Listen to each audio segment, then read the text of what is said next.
Menyoal ini, Multiple Launch Rocket System alias MLRS Indonesia tengah berusaha membuatnya sendiri. Saat ini pun Indonesia sudah bekerja sama dengan Excalibur Army untuk memproduksi bersama Multiple Launch Rocket RM70 Pampir. Nantinya Indonesia akan mencoba membuatnya sendiri Multiple Launch Rocket Pampir dengan asistensi Excalibur Army. Militer Indonesia sebetulnya punya kebutuhan akan Multiple Launch Rocket yang cukup banyak.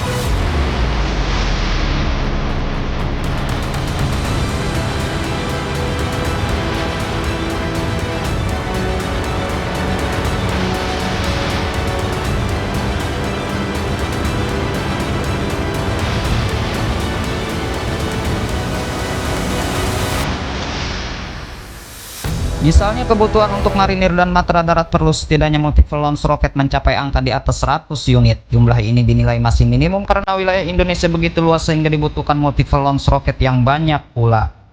Apalagi Multiple Launch Rocket mampu membuat armet militer Indonesia menggempur musuh dari garis belakang. Multiple Launch Rocket berguna melawan musuh dari jarak jauh dan digunakan dalam waktu singkat, meski demikian dampak dari serangan begitu mematikan.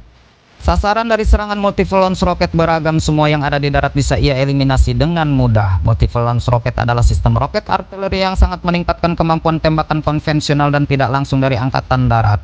Sistem ini memberikan tembakan balasan dan penindasan terhadap pertahanan udara musuh, lapis baja, dan target personil.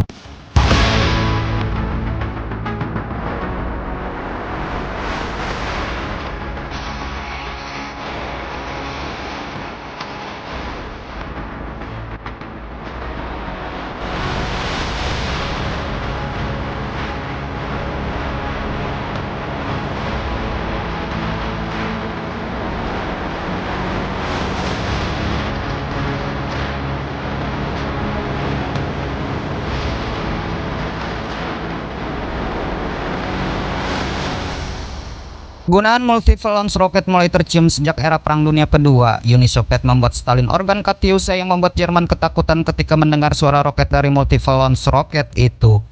Kemudian Jerman menanggapi dengan Multiple Launch Rocket Portable, yakni Naval Warfare, yang mempunyai daya hancur lumayan kuat dan mudah dioperasikan oleh satuan infanteri. Setelah Perang Dunia Kedua usai, Amerika Serikat melihat Multiple Launch Rocket akan memainkan peran penting dalam pertempuran di masa depan. Hal inilah yang mendasari mereka membuat M270 dan M142 HIMARS. M270 menjadi Multiple Launch Rocket yang sudah kenyang pengalaman tempur. M270 sudah diterjunkan Amerika Serikat ke perang Teluk Afghanistan dan Irak hingga menghalangi invasi Rusia ke Ukraina. M270 di Ukraina juga menjadi ancaman serius nyata bagi militer Rusia.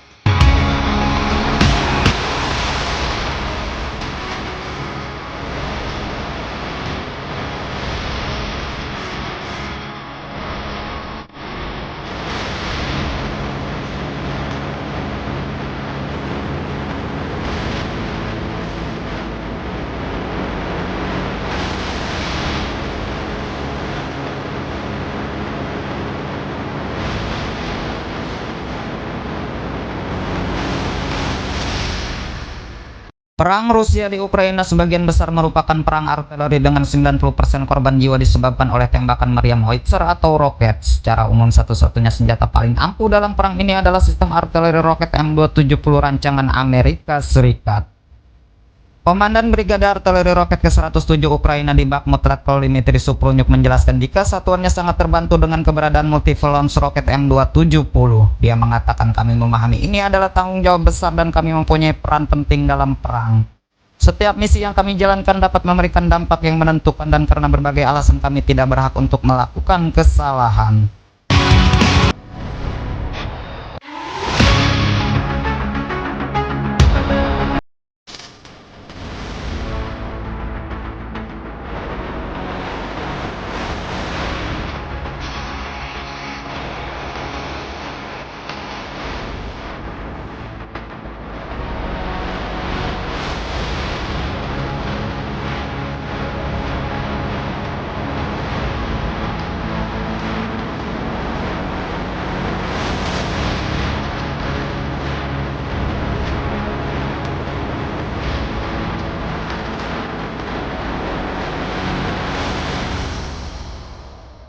Karena kegunaan multiple launch roket yang mematikan inilah Indonesia ingin memproduksi sendiri alutsista sejenis ini. Ia adalah multiple launch roket busur geni. Multiple launch roket busur geni mempunyai kaliber roket 90 mm dengan 8 tabung peluncur. Ia bisa melakukan tembakan salvo sekaligus 8 roket ke sasaran. Menteri Pertahanan Prabowo Subianto mengingatkan para prajurit TNI pentingnya pendidikan dan penguasaan teknologi bagi para perwira, karena teknologi dalam sektor pertahanan sekarang telah berkembang pesat. Seperti halnya yang dilakukan Divisi Penelitian dan Pengembangan Pertahanan TNI Angkatan Darat, mampu menghasilkan karya multiple launch roket busur geni dan roket 90 mm yang dapat menjadi salah satu jawaban dari tuntutan penguasaan teknologi bidang pertahanan berteknologi tinggi. Di masa depan diharapkan busur geni akan menjadi multiple launch roket yang mampu meningkatkan serangan artileri roket militer Indonesia.